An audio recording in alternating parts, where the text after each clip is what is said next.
días a todas y a todos. Hoy me toca un placer muy grande de darle la bienvenida a una amiga y colega, la profesora Claudia Studert. Ella es microbióloga molecular, ya lo verán. Es directora del Laboratorio de Microbiología Molecular en el Instituto de Agrobiotecnología del Litoral, que es un instituto del CONICET en Santa Fe, la ciudad de Santa Fe, Argentina. Y voy a contar un par de cositas, o sea, en cuanto a su trayectoria y alguna anécdota. Su trayectoria comenzó, si no me equivoco, corregime Claudia, porque esto siempre, en la Universidad Nacional de Mar del Plata, científica, ¿no? Científicamente, donde obtuvo títulos de licenciada y luego de doctora en ciencias biológicas. Y ahí conformó un grupo un laboratorio trabajando en señalización bacteriana. Y allí organizó al menos una edición, probablemente más, pero así fue como yo la conocí, es por un curso de interacciones proteína-proteína en sistemas bacterianos, que haciendo arqueología fue en el 2009, o sea, hace un montón. Y ahí la conocí y estuvo espectacular y realmente ha venido haciendo un trabajo muy bueno tanto científicamente como de formación de gente y colaboraciones. Entonces, de hecho, vino un estudiante que ella dirigía en ese momento, Diego Masasa, que ella no se acordaba tanto, pero vino después a hacer una pasantía en nuestro laboratorio en 2011. En fin, ella es una especialista en sistemas quimiosensoriales bacterianos, quimiotaxis y recepción de la señal y cómo la bacteria procesa eso para moverse. Y su investigación de base o un background importante fue estudios pioneros que eran experimentos muy elegantes y muy inteligentes, muy simples pero muy lindos, hechos con el profesor, para mí Sandy Parkinson, pero nunca supe... John claro, S. es John S. Pero Sandy. Bueno, pero es Sandy. Que es un grande en el área, digamos, de quimiotaxis en el mundo.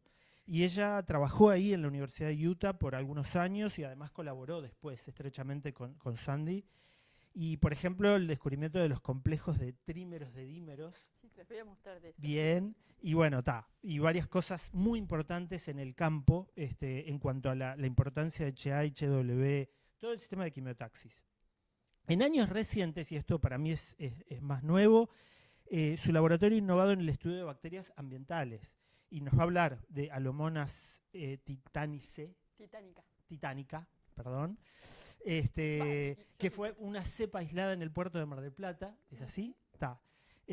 Y es muy interesante porque ahí empezaron a caracterizar los dos sistemas quimiosensoriales que tiene, y en particular hay uno bastante lindo, especial, digamos, parecido a WSP de Pseudomonas, que regula formación de biofilms. Y claro, ahí enganchan con una cuestión de uso de esas bacterias en algunas funciones de impacto ecológico, ¿no? La degradación de contaminantes o posibilidades, potencialidad. Más bien posibilidades. Pero la bacteria lo hace. La bacteria come. Y entonces y están un poco en ese. La visita esta de Claudia se la debemos a Bruno Manta. Bruno pidió algo de dinero en el programa institucional del Instituto Pasteur de colaboración internacional para invitarla, y vienen colaborando en cuestiones de cursos y demás, y ahora más experimentalmente. De hecho, Claudia estuvo esta semana haciendo experimentos en el laboratorio de Bruno, y un poco la idea de Bruno es poder ayudar a difundir el expertise de Claudia. Es realmente, a pesar de que ella no quiere, ¿verdad?, pero es una experta en quimiotaxis bacteriana, genética, bioquímica, microbiología molecular.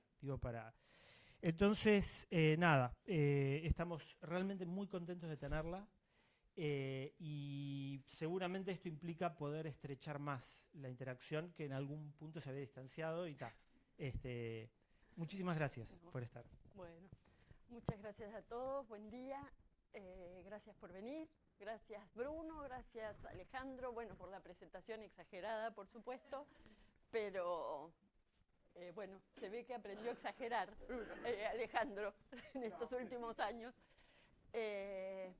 Para mí la visita es particularmente significativa en tiempos muy difíciles en Argentina, desde el punto de vista científico y de todo punto de vista, así que agradeciendo a todos estos días que suenan se sienten como una bocanada de aire fresco. Yo tengo que pasar acá, ¿no? Lo que les voy a contar es en la segunda parte de la charla lo que estuvimos haciendo con Alomonas titánica, pero primero les voy a contar los experimentos viejos hechos en Escherichia coli sobre sistemas de quimiotaxis, que fueron los que me trajeron a este lugar de hace muchos años.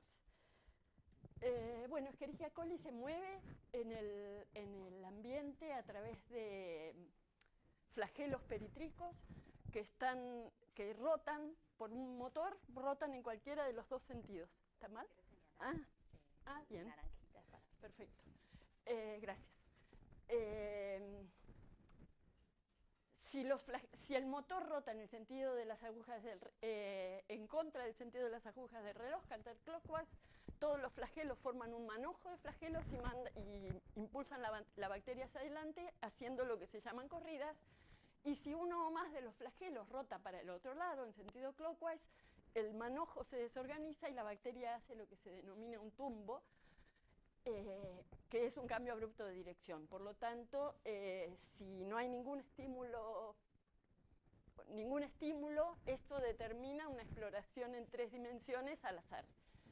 Pero tiene un sistema de transducción de señales de quimiotaxis que le permite detectar gradientes y modular la frecuencia con la cual cambia de dirección. Entonces, elimina o disminuye los cambios de dirección cuando hay un gradiente, cuando hay un gradiente hacia una sustancia favorable, que es un quimioatrayente, o en contra de una sustancia desfavorable, que sería un quimiorrepelente. La capacidad de censar esos gradientes tiene una extremadamente alta sensibilidad y sobre todo puede hacerlo en unos gradientes de varios logs de amplitud. Esto no pasa. Los componentes de la red de transducción de señales están muy estudiados en coli desde los años 60 y constan de receptores transmembrana que tienen un MSP por Methyl Accepting Chemotaxis Proteins, tienen un dominio periplasmático de unión al ligando, un dominio citoplasmático muy conservado que interactúa con una proteína acopladora HW y una histidinquinasa HA que se autofosforila, su actividad es dependiente de la asociación con el receptor, se autofosforila y transfiere el fosfato a una proteína soluble que se llama HI, que en su forma fosforilada interactúa con el motor del flagelo y lo hace rotar clockwise. Hay una fosfatasa específica que causa que HI fosfato tenga una vida media extremadamente corta. Y una cosa muy importante para el sistema es un sistema de adaptación mediado por la incorporación de grupos metilo y la incorporación de grupos metilo en determinados residuos de glutamato del dominio citoplasmático por una metiltransferasa y su remoción por una metilesterasa, también regulada por la quinasa HA, que lo que permite es hacer volver el estado de la quinasa, o sea, la actividad de la quinasa al estado preestímulo ante estímulos constantes. Lo cual, como la presencia de un atrayente inhibe la quinasa, para poder seguir sensando un gradiente nuevo, tiene que volver al estado preestímulo para volver a ser silenciada si el gradiente continúa, ¿verdad? Entonces, el sistema de adaptación es responsable del rango dinámico en el cual ese sistema es activo.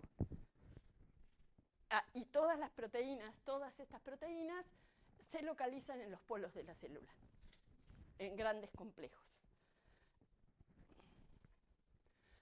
En Escherichia coli tiene 5 quimiorreceptores, solo 5 quimiorreceptores de distinta especificidad y que se parecen mucho en su dominio citoplasmático.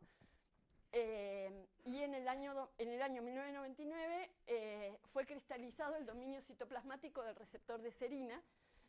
El receptor cada receptor es un homodímero que tiene esta estructura, es un dominio periplasmático y un dominio citoplasmático que podría caracterizarse como una larguísima horquilla coil-coil. Y bueno, cuando cristalizó con forma de trímeros de dímeros. Entonces, bueno, y esta es una crioelectromicroscopía, bueno, estas reconstrucciones en 3 dimensiones y qué sé yo, que bueno, ustedes saben más que yo, pero esto fue bastante posterior. Pero en su momento, cuando surgió este resultado de la cristalización, la primera pregunta fue si ese arreglo era el determinante de la interacción entre receptores de distinta especificidad, cómo funcionaban esos complejos, si la señal estaba integrada, si comunicaban lateralmente entre sí, etc. Entonces, en ese momento, mire la fecha, lo primero que hicimos, que yo en realidad había aprendido quimiotaxis en el Weizmann, un año estuve en el Weizmann con Mikhail Eisenbach, que sabía de quimiotaxis, me enseñó a mí, después me mandó a lo de Sandy Parkinson. Pero bueno, en su momento lo que hicimos es estudiar los 2 receptores más abundantes de Escherichia coli, que son el receptor de aspartato TAR y el receptor de serina TCR. Le agregamos una cola de His al receptor de aspartato, tratamos a las células con un crosslinker que podía atravesar la membrana, un crosslinker inespecífico dirigido a los aminos de lisinas, y después solubilizamos las membranas, retuvimos en una columna de níquel el receptor marcado con el tag y nos fijamos qué más traía. En ausencia de los receptores tienen diferente movilidad. Esto es un western contra el dominio citoplasmático de uno, pero que reconoce a los dos. Los 2 receptores se expresaban bien y en ausencia de crosslinker, y el crosslinker se llama DSP, en la columna solo se retiene el receptor con la cola de His, mientras que si habíamos tratado la célula con el crosslinker, podíamos retener también TCR, indicando que estaban cerca uno del otro, y una mutante del receptor de serina que sabíamos que no interactuaba funcionalmente, o sea, que no interactuaba funcionalmente con TAR, tampoco era retenido en la columna. Luego, bueno, entonces podíamos seguir sosteniendo que podrían llegar a formar trímeros de dímeros mixtos. No sabíamos si la estructura cristalina representaba algo de lo que sucedía in vivo. Pero ahí encontramos un reactivo que es un crosslinker trifuncional plano, que se llama TMA, dirigido a cisteínas, a sulfidrilo de cisteínas. Entonces, nuestros receptores, ninguno de los 2 tiene cisteínas en su secuencia, entonces pusimos cisteínas a distintas alturas, a ver, bueno, no muchas, la verdad que tuvimos suerte y pusimos 2 o 3, y enseguida logramos que, tratando las células con el crosslinker trifuncional, logramos atrapar la subunidad interna del trímero de dímeros, con lo cual coincidía perfectamente con la estructura cristalina.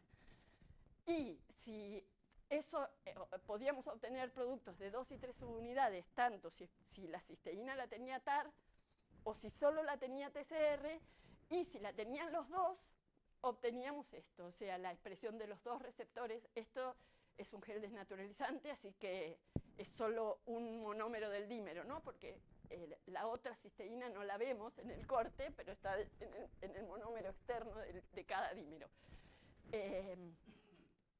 Bueno, los que no fueron crosslinkeados, si hay un producto de 2 subunidades, puede ser solo TAR, solo TCR o 1 y 1, y lo mismo las 4 especies de 3 subunidades, que pueden ser 3 de uno, 3 del otro, 2 y 1 y la inversa.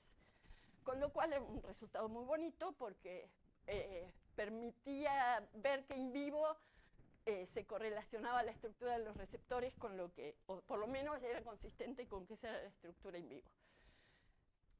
Y desarrollamos utilizamos para distintas cosas un ensayo de competencia en el cual teníamos TAR con la cisteína en el cromosoma y expresábamos distintas variantes del receptor de serina para saber si competía, o sea, si lográbamos que inundando la célula del receptor de serina pasara esto, que fueran todos los trímeros mixtos y por lo tanto no pudiera haber productos de crosslinking.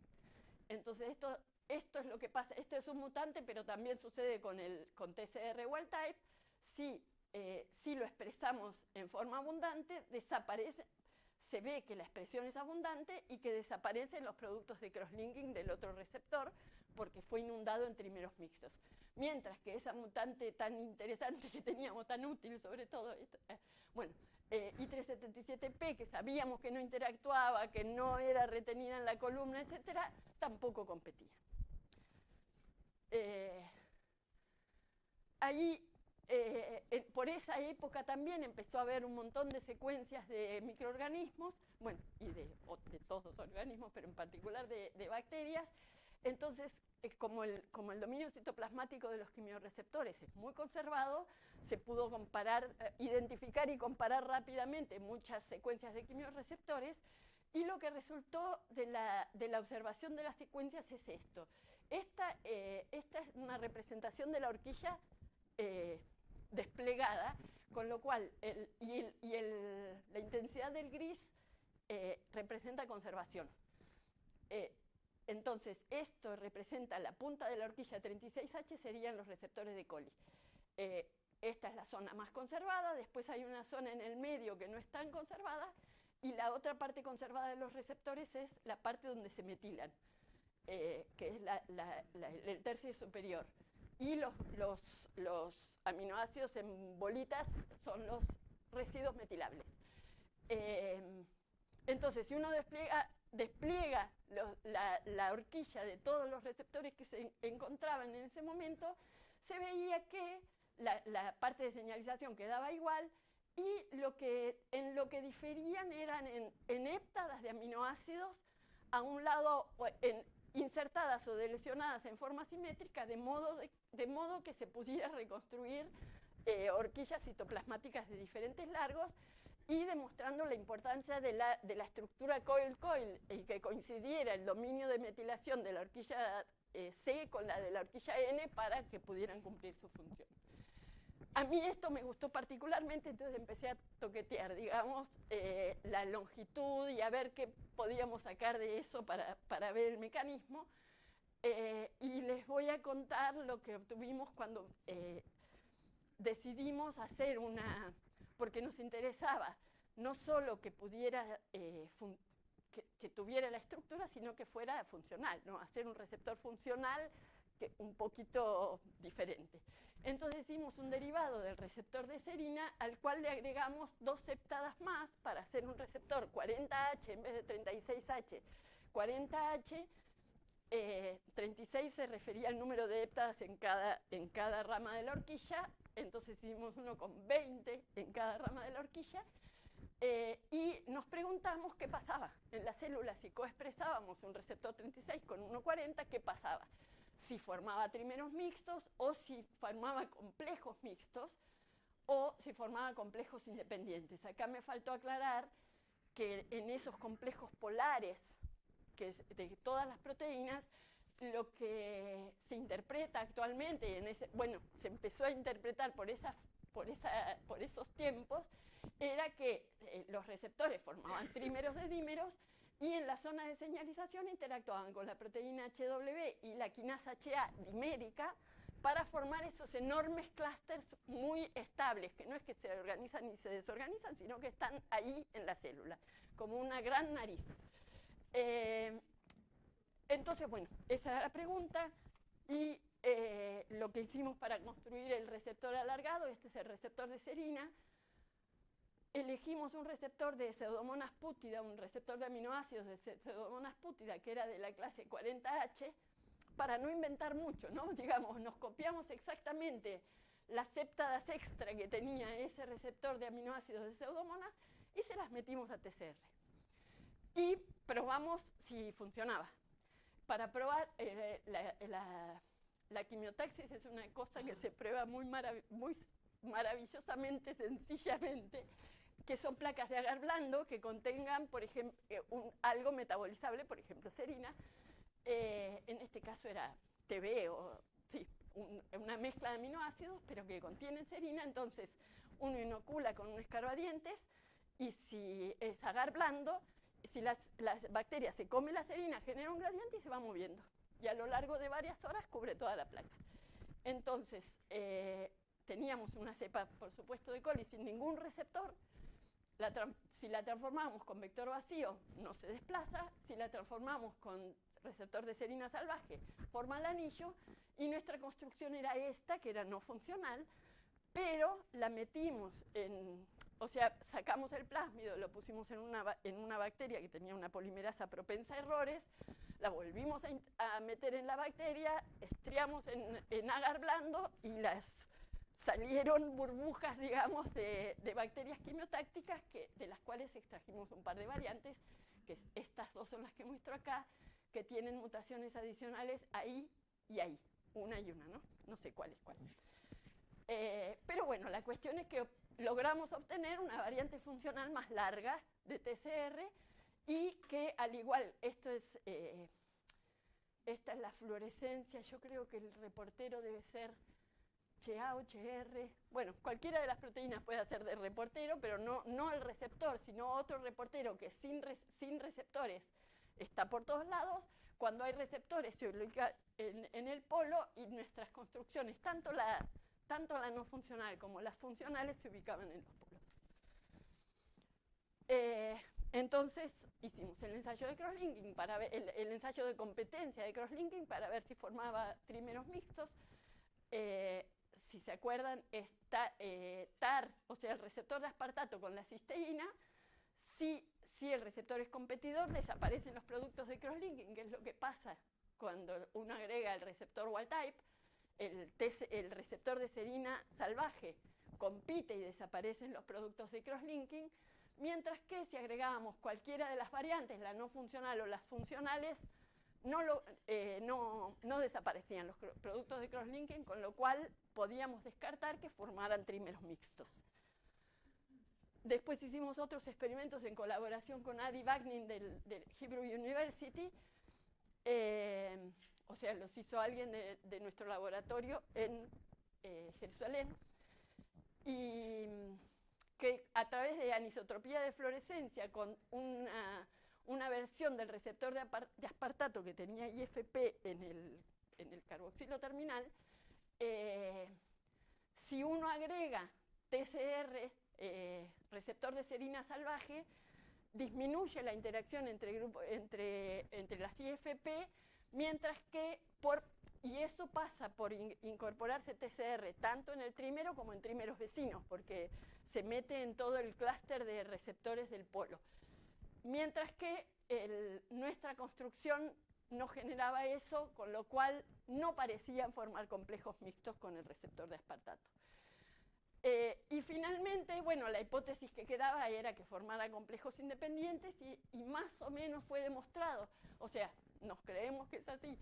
En el laboratorio de Adi Wagner nuevamente, a través de un ensayo de Fred en el que se mide actividad CHA, actividad de la quinasa en tiempo real, digamos, porque se mide la interacción entre CHA y fosfato y la fosfatasa.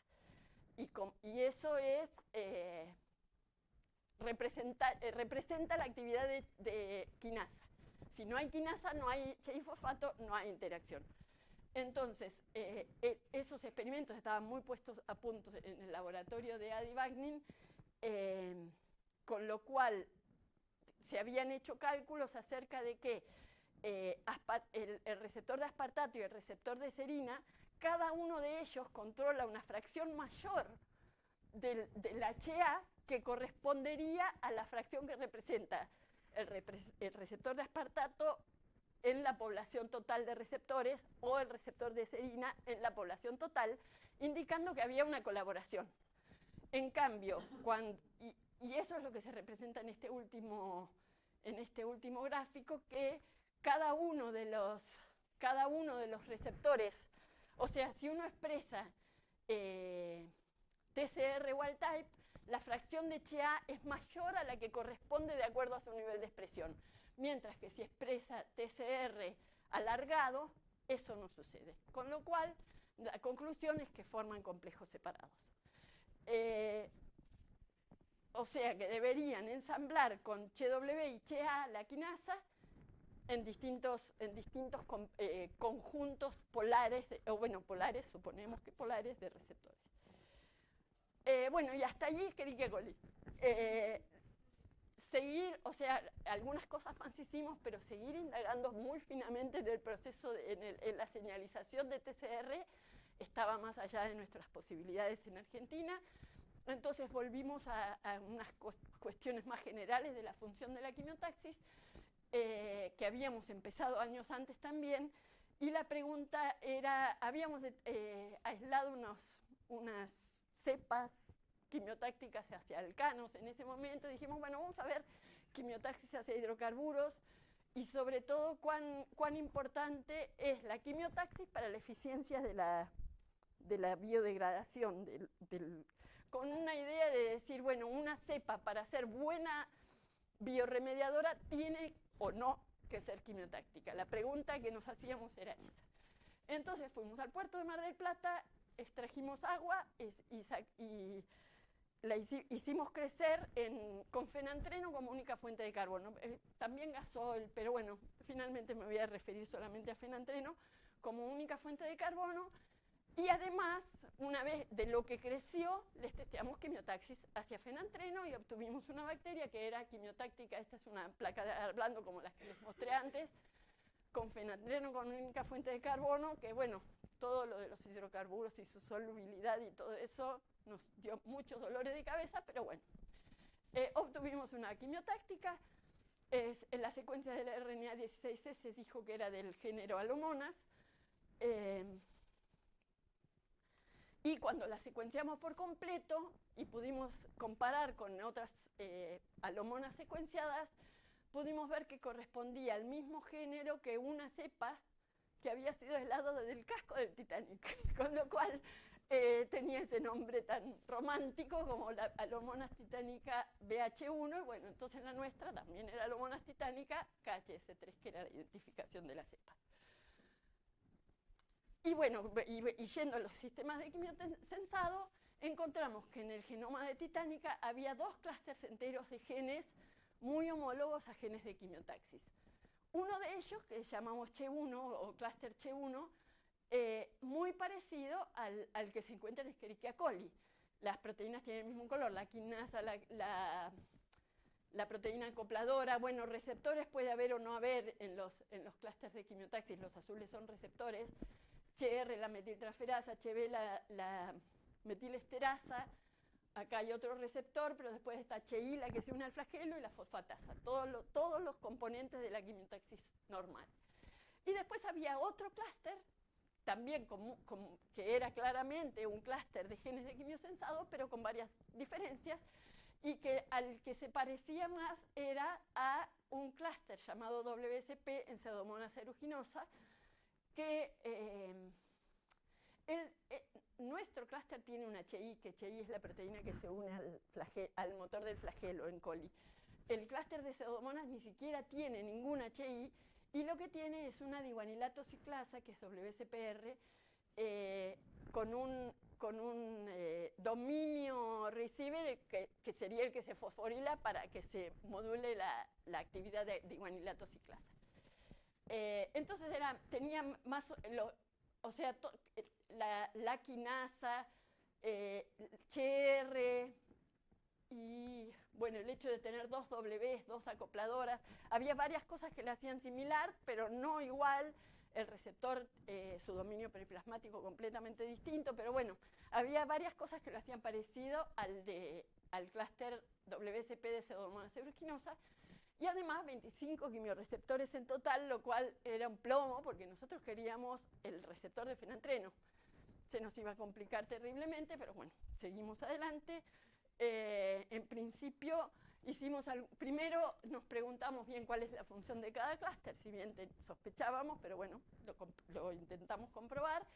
Hicimos una mutante en la quinasa del clúster 1 y fue no quimiotáctica, lo cual era lo que esperábamos. Y además, otra cosa que hicimos es complementar mutantes de Escherichia coli con genes de los 2 clústeres, y solo complementaban los genes del clúster 1, con lo cual estamos seguros de que el clúster 1 controla la quimiotaxis normal de Alomonas titánica. Acá se muestra la placa de una de esas placas de complementación en la cual una Escherichia coli mutante en CW, en la proteína acopladora, es no quimiotáctica. Si se transforma con CW de Escherichia coli, recupera la quimiotaxis. Si transformamos con CW del clúster 2, no la recupera, y si la transformamos con CW del clúster 1, la recupera, al menos parcialmente, y así varios genes, CHEA y CHR, varios genes complementaban bien, mientras que no complementaban los mismos del clúster 2. Entonces, acá solo un par de diapositivas más, porque insistíamos, tratábamos de ver cuál era el receptor de los compuestos aromáticos. Lo que hicimos es clonar varios dominios periplasmáticos, clonar y expresar varios dominios periplasmáticos y exponer los ensayos de thermal shift que miden la temperatura de desnaturalización de una proteína purificada en presencia o ausencia de distintos ligandos. Lo hicimos con placas Biolog, que son como una colección de ligandos, y tratando de encontrar, mirando a ver si algunos ligandos, algunos potenciales ligandos, aumentaban la temperatura de desnaturalización. Y entonces nos quedamos con HTC1, que se llama 1 porque fue el primero que encontramos algo interesante,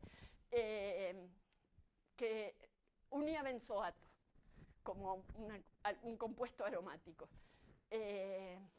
Entonces, por termoforesis, esto en colaboración con Kirsten Jung, porque en ese momento nuestra becaria doctoral estaba en Alemania, en Múnich, midió la KD por termoforesis, y lo que, esto es de 2-hidroxibenzoato, también midió la de contrabenzoato.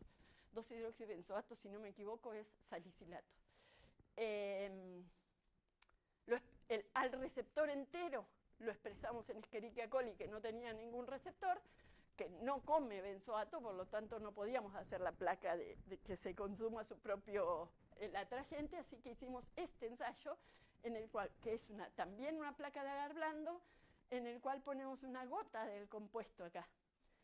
Si la bacteria, si Escherichia coli está transformada con un vector vacío, no pasa nada, y si está transformada con el vector que expresa nuestro receptor, se deforma hacia la fuente del atrayente, y demostramos que podía funcionar como receptor de benzoato en coli.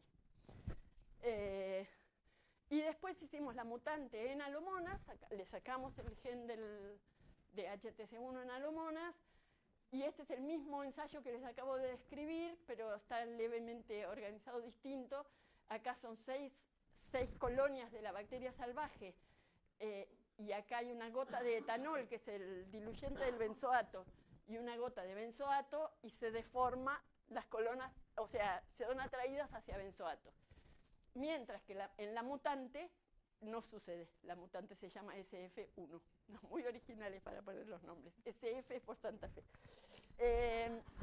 Y la pudimos complementar. Expresando HTC1, volví a responder a benzoato. Sin embargo, cuando sometemos la bacteria wild type o la mutante a ensayos el tradicional de quimiotaxis, que se tiene que consumir su propio sustrato, esta es la wild type y SF1 con extracto de levadura como fuente de carbono, o sea que son quimiotácticas perfectamente, pero ambas también son quimiotácticas hacia benzoato, indicando que hay algún otro receptor que también media respuesta a benzoato. Con lo cual, podemos tener la mutante no quimiotáctica porque le sacamos la quinasa, pero no podemos tener una mutante específicamente no quimiotáctica hacia benzoato. Entonces nos queda el otro clúster, que hace el otro clúster de quimiosensado. Y nos fuimos a ver qué se sabía del clúster WSP en pseudomonas. El nombre WSP se debe a Wrinkly Spreader. Aquellos mutantes que tienen esta vía de señalización sobreactivada, lo que tienen es colonias, por ahí se ve mejor acá, porque esta es una colonia salvaje de aeruginosa, y esta es una mutante de estas Wrinkly, que muy apretadas, muy rugosas, y que forman cantidades enormes de biofilm. Tanto en fluorescence, que acá se ve el biofilm en la interfase líquido-aire, acá lo mismo en aeruginosa. Bueno, y acá esto es en pútida, sobre todo es que produce un montón de exopolisacáridos, esto es teñido con rojo Congo, por eso se ve la diferencia esa tan grande. Pero en cualquier caso, las 3 cepas de Pseudomonas tienen el mismo tipo de fenotipo cuando la vía está sobreactivada y se manifiesta en una extrema formación de biofilm, lo cual coincide o es consistente con el hecho de que la vía controla una diguanilato ciclasa y niveles elevados de CDIGMP están correlacionados con formación de biofilm. Me la paso diciendo eso porque no necesariamente quiere decir que la vía controle la formación de biofilm in vivo, en la naturaleza. Bueno, entonces miramos un poco más cómo era la distribución, bueno, qué era este clúster, por qué estaba acá, si estaba en todas las salomonas, etc. Para eso nos centramos en la quinasa HA del clúster 2, que es distinta de la quinasa del clúster 1, no tiene el dominio que en la HA del clúster 1 reconoce a su sustrato CHI y CHB la metilesterasa, no importa, pero no tiene ese dominio y tiene un dominio extra en el C-terminal, lo que esto simplemente para ejemplificar que es fácil distinguir una de la otra, entonces uno puede comparar las secuencias y ver cuál está. Si en realidad en todas las salomonas hay clúster 1, creo que en un caso encontramos que no había clúster 1, pero en casi todas había clúster 1 y clúster 2 solamente estaba la CHEA del clúster 2 solamente estaba presente en una rama del género Alomonas, y cuando estaba presente todo el clúster de genes. Miramos ese clúster de genes en el mundo de las bacterias y encontramos que no solo CHEA2, o sea, CHEA tipo 2, sino el clúster entero de genes estaba presente en representantes, estos son órdenes de bacterias, ¿no? En órdenes sueltos de ramas completamente divergentes.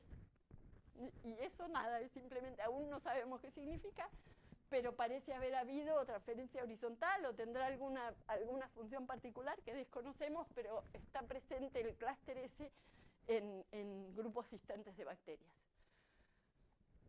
Nos fijamos cuál era el fenotipo asociado a la vía WCP-like de nuestro clúster 2.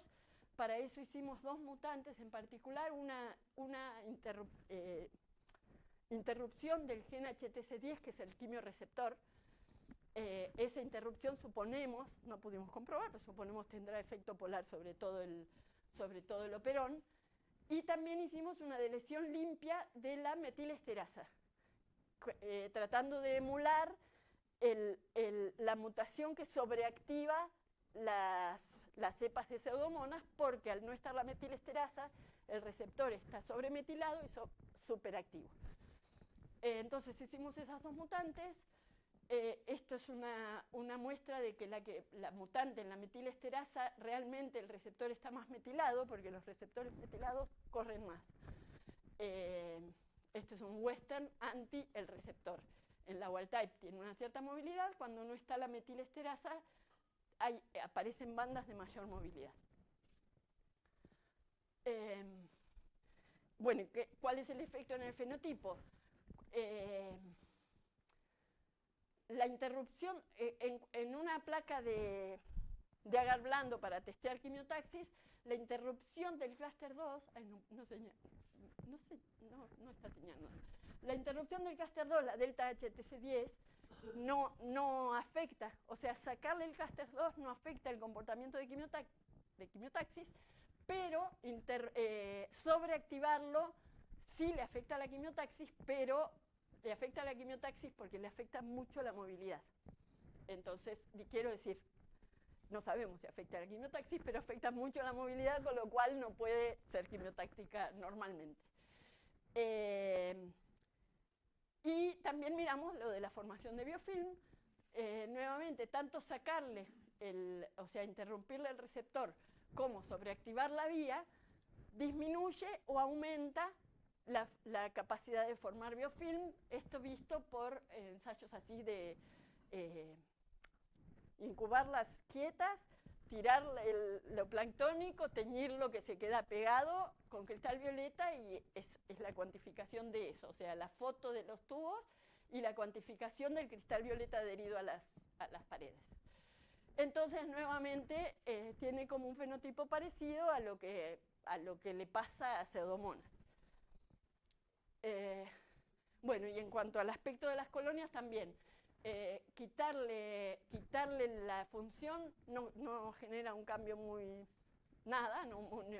obvio, pero sobreactivarlo sí genera ese fenotipo más rugoso, más seco, pero nada tan robusto como en Pseudomonas, pero hacia el mismo lado, colonias más apretadas, más rugosas, etc. Entonces, bueno, nos fuimos al quimioreceptor, que era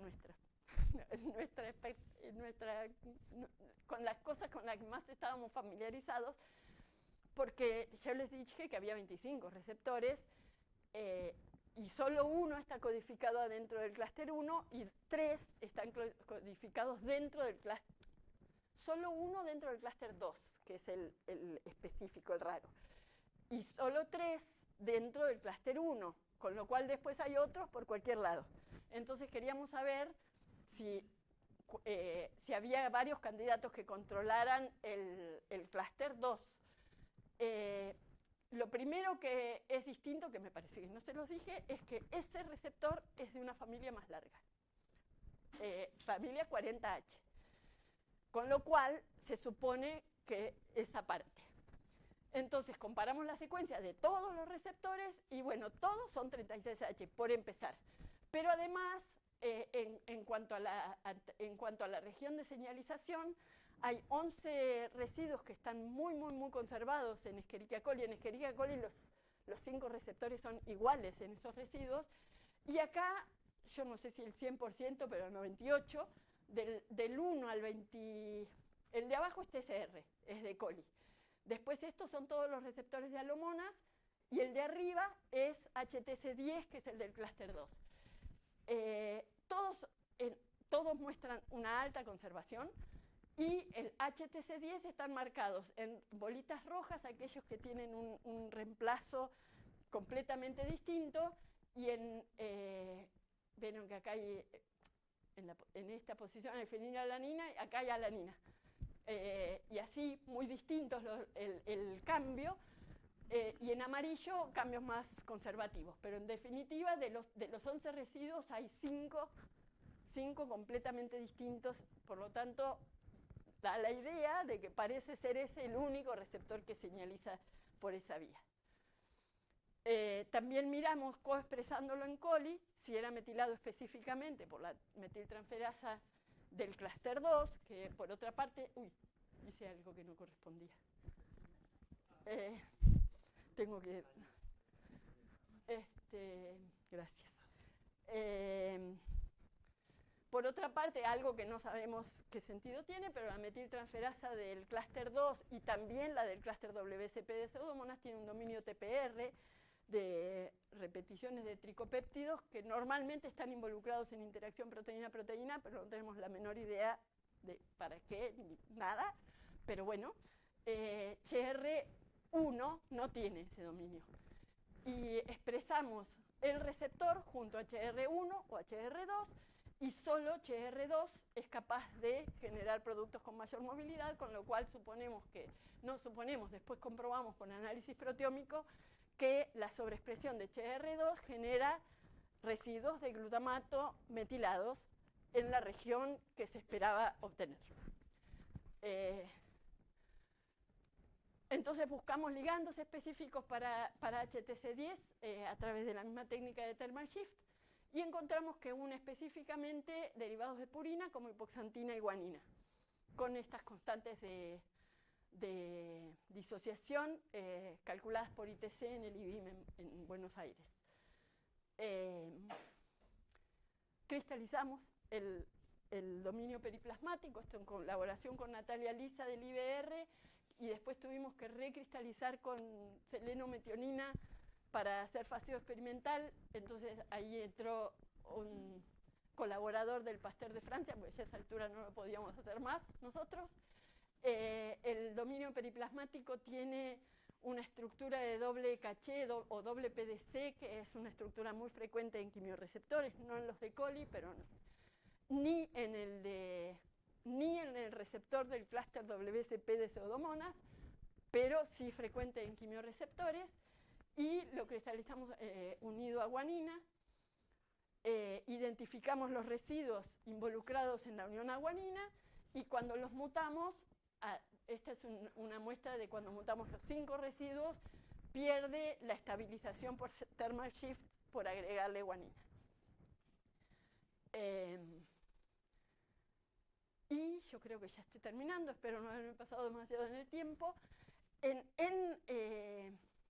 alomonas no pudimos tener un ensayo que nos permitiera contestar si podíamos hacer algo con los ligandos, o sea, estamos lejos de entender el fenotipo real, pero lo que sí pudimos hacer, porque teníamos disponibles mutantes de Pseudomonas putida en los componentes de la vía WSP, es en un mutante que carecía del receptor, expresar el receptor heterólogamente y ver que, bueno, el ensayo, esta es la foto del ensayo, que es el biofilm que se hace en la interfase aire-líquido.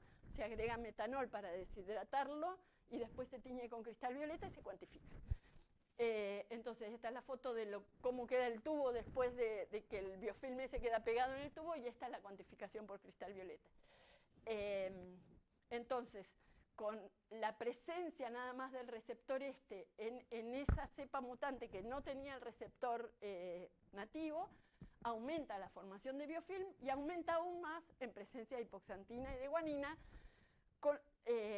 con lo cual entendemos que el receptor de alomonas se mete en los complejos de pseudomonas, activa la quinasa, activa la diguanilato ciclasa y forma el biofilm. Activa.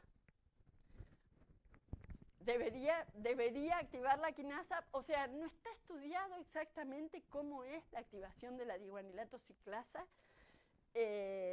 pero porque también es distinta la diguanilato ciclasa de pseudomonas de la de alomonas, ¿no? En el número hay una que tiene, la de pseudomonas tiene 2 receivers, me parece.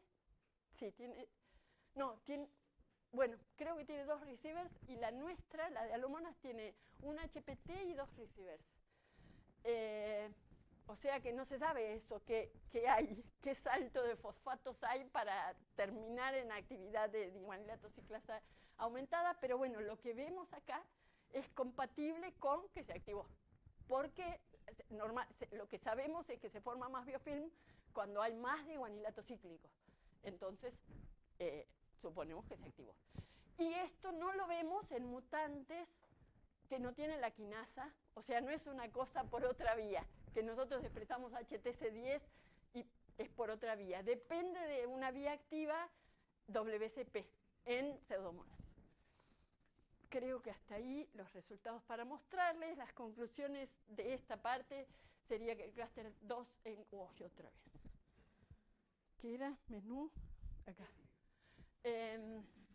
En alomonas titánica codifica una vía funcionalmente equivalente a la vía WSP, que además cruzan, o sea, presentan cierto grado de conservación que permite interacción funcional, y HTC10 une específicamente derivados de purina.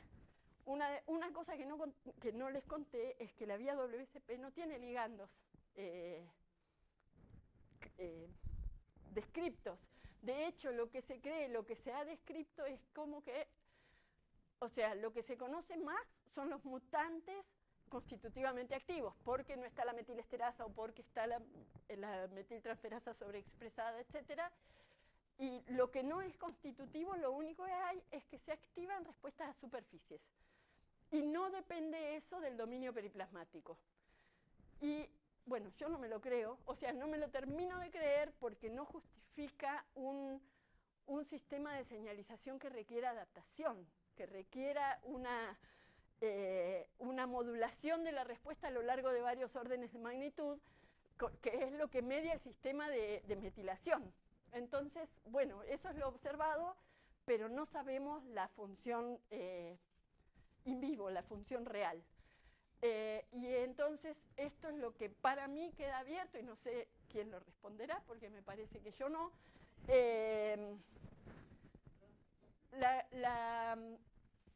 Siempre se dice que la vía WCP controla la formación de biofilm, pero para mí es una generalización, porque simplemente controla una diguanilata ciclasa, y si uno sobreexpresa o sobreactiva una diguanilata ciclasa, genera más biofilm.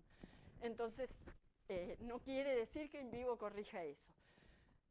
Entre las especulaciones que se tratan de para qué serviría la WCP, la vía WCP en pseudomonas, figura la de que sea un reservorio de variabilidad, en el sentido de una cantidad de genes que pueden prender o apagar la formación de variantes que forman esas colonias, que de hecho están, las mutantes WCPF se encontraron en pacientes de fibrosis quística que tienen infecciones crónicas, que este tipo de colonias sobreviven muy bien en esos lugares y en esos ambientes, como el pulmón de fibrosis quística, y generan infecciones recurrentes, y estudios de evolución han visto que revierte. Por ejemplo, si uno tiene la vía sobreactivada y si puede acumular otra mutación que inactiva la diguanilato ciclasa, y revierte, ¿no? Como que hay varios circuitos de prendido y apagado de la vía, y en la función general podría ser un reservorio de variabilidad, pero que a mí no me cierra que sea tan complejo, que requiera pero bueno, nada, es una opinión mía. Y la otra es que controle dinámicamente algún proceso que desconocemos, y que eso, en nuestro caso, o sea, en alomonas, es controlado por guanina hipoxantina, ese proceso desconocido. Entonces, nuestra idea era seguir complementando pseudomonas, seguir complementando mutantes WCP de pseudomonas con componentes de alomonas, o sea, más que nada porque pseudomonas es más amigable para hacer mutantes y toquetear más fácilmente. Y la otra es identificar ligandos para el receptor de pseudomonas y ver qué pasa ahí, o hacer una quimera con nuestro dominio periplasmático y el citoplasmático de pseudomonas, porque verdaderamente la respuesta a superficies es una respuesta de todo o nada. Entonces, no sabemos cómo controlan los ligandos. La quinasa, podríamos medir el control de la quinasa, el control de la actividad de diguanilato ciclasa, etc. Pero por ahora son preguntas abiertas. Acá los nombres de todos los que más o menos creo que todos, en principio Sandy Parkinson, que es el responsable de empezar este tipo de ensayos y de colaborar conmigo cuando seguí en Mar del Plata, y después desde el 2015 estoy en Santa Fe, así que algunos están en Santa Fe. Florencia es una tesista de Mar del Plata, pero que se fue a Alemania e hizo los experimentos de thermal shift. Y bueno, y Natalia y Marco Bellinzoni con la cristalización. Y bueno, acá está Mar del Plata y acá está Santa Fe. Y nada más, muchas gracias.